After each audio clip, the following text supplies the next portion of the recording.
ఖమ్మం అన్నం సేవ ఫౌండేషన్ అన్నదాన కార్యక్రమాలు కొనసాగుతున్నాయి. అందులో భాగంగా ట్రాఫిక్ ఇన్స్పెక్టర్ రఘునాథ్ కుమార్తె మునుకుంట్ల సింధూర మౌనిక పుట్టినరోజు సందర్భంగా అన్నదానం చేశారు. సుమారు 200 మంది అభాగ్యులకు అన్నదానం చేయడం పట్ల ఫౌండేషన్ నిర్వాహకుడు అన్నం శ్రీనివాసరావు అభినందించారు. ఈ కార్యక్రమంలో వారి సేవలను ఆయన అభినందించారు. ఆశ్రమానికి వచ్చే దాతల వల్ల అనాథల ఆకలి తీరుతుందని, మానవతావాదులు ముందుకు రావాలని అన్నం శ్రీనివాసరావు విజ్ఞప్తి చేశారు.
ఆర్టీసీ ట్రాఫిక్ ఇన్స్పెక్టర్ రఘునాథ్ గారు అమ్మాయి ఇద్దరు పుట్టినరోజు సందర్భంగా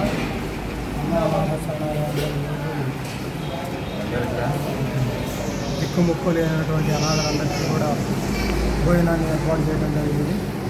ఇది మాకు చాలా సంతోషకరమైనటువంటి విషయం.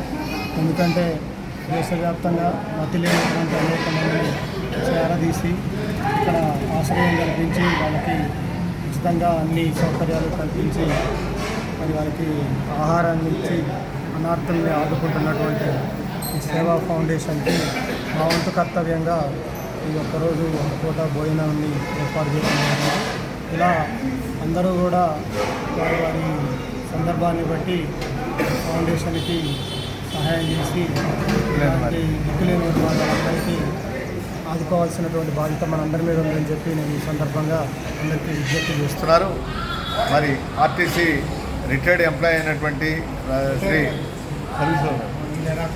రఘునాథ్ గారు మరి వాళ్ళ పిల్లల బర్త్డే సందర్భంగా మరి ఖమ్మం నగరంలోని అన్నం సేవా ఫౌండేషన్ అనాథ శరణాలయ 200 మంది దిక్కు మొక్కు కాళ్ళు లేని మాటలు కానీ మర్చించలేని మంచానికి పరిమితమైన వారికి ఆకలి తీర్చుటకు పిల్లల బర్త్డే సందర్భంగా మరి మనస్ఫూర్తిగా అన్నం సేవా ఫౌండేషన్ వారికి జన్మదిన శుభాకాంక్షలతో పాటు వారి మానవత్వాన్ని చాటిన రఘునాథ్ గారి కుటుంబ సభ్యులందరికీ మరి అలాగే వారి బాబాయ్ అయినటువంటి